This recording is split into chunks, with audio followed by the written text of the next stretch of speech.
Assalamualaikum warahmatullahi wabarakatuh. Perkenalkan, nama saya Yuli Nurul Hidayati dari Fakultas Ekonomi, jurusan Ekonomi Pembangunan Angkatan 2019, Universitas Sriwijaya, Kampus Indralaya.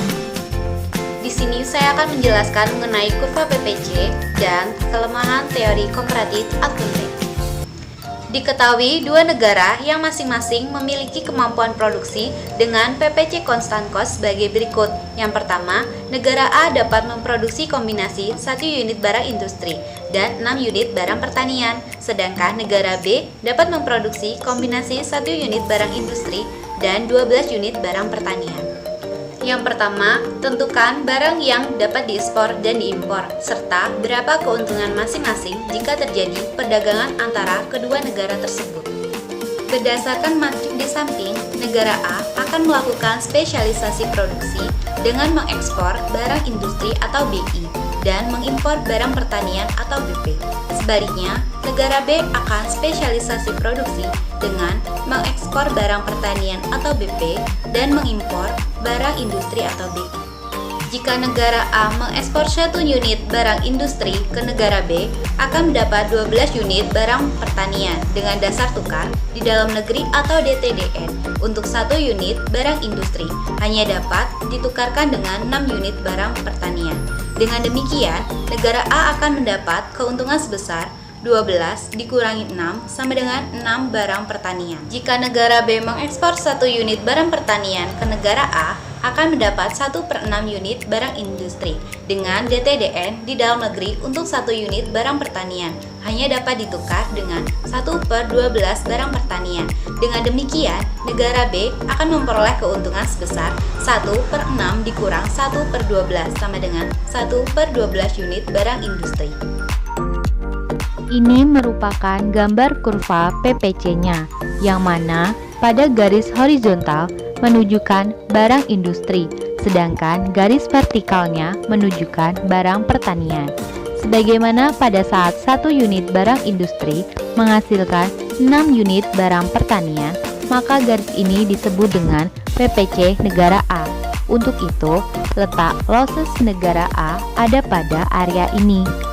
Namun, pada saat 1 unit barang industri yang menghasilkan 12 unit barang pertanian, maka garisnya disebut dengan PPC negara B dan letak losses negara B ada pada area ini.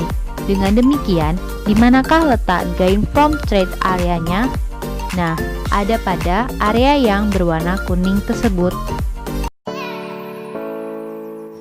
Selanjutnya, tentukan DTI atau dasar tukar internasional untuk masing-masing produk, barang industri dan barang pertanian yang memungkinkan terjadinya perdagangan di antara kedua negara tersebut. Maka batasan dasar tukar internasional atau DTI yaitu: yang pertama, dasar tukar internasional atau DTI barang industri lebih dari 6 barang pertanian, namun kurang dari 12 barang pertanian. Yang kedua, DTI atau dasar tukar internasional barang pertanian lebih dari 1/12 barang industri, namun kurang dari 1/6 barang industri.